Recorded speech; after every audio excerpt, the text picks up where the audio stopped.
Casting Victor, écrit par Simon Boulris. C'est moi. Ma partenaire de jeu, métamorphosée en teigne ce soir, finit par partir. Sa mère, véritable mère couveuse, vient la chercher à 21h15.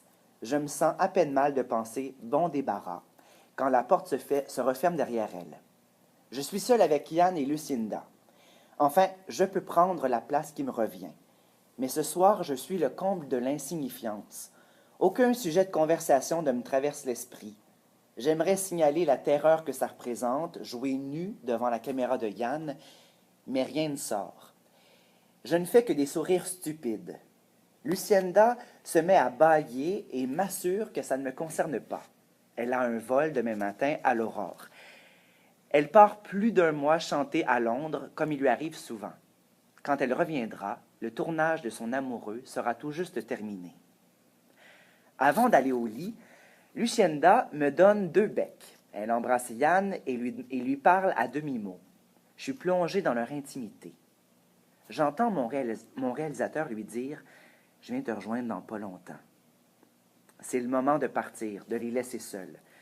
C'est leur dernière soirée en amoureux avant un bon moment. Je dois tenir compte de ça. Je lui parlerai de ma pudeur une autre fois. Et pourtant, je ne pars pas. Je n'ai plus de parents pour venir me chercher chez des amis, moi, ou pour me rappeler d'aller au lit à telle ou telle heure. Je suis libre.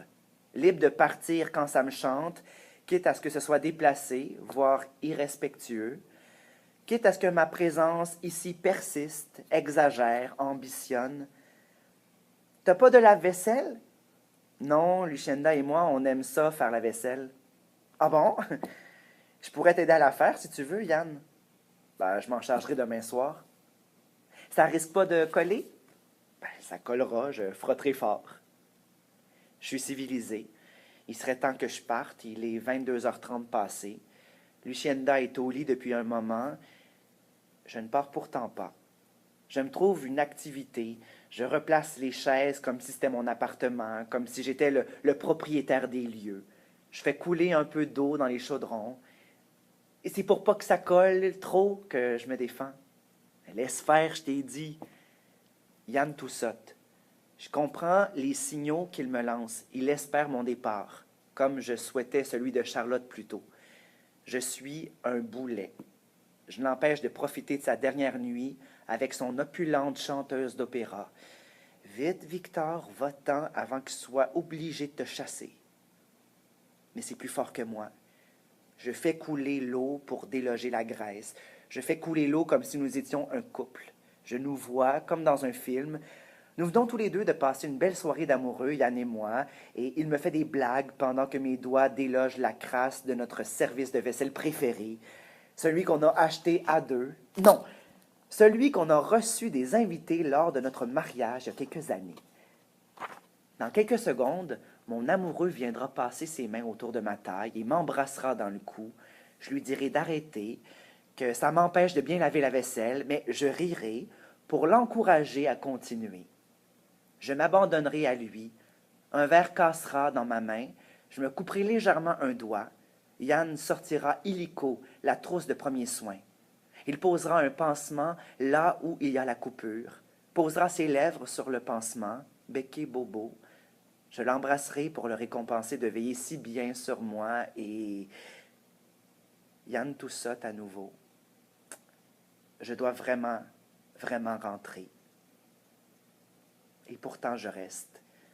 Mes jambes sont enracinées dans sa maison, celle qui pourrait être la nôtre. Les murs me disent « Oui, reste !»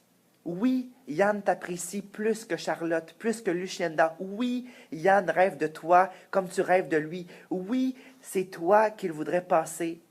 C'est avec toi qu'il voudrait passer la nuit. Il toussote, car il ne trouve plus les mots pour te le dire. Oui. Non, non, Victor, pas besoin de laver la vaisselle, je te l'ai dit. Ah, ok, je laisse ça comme ça d'abord.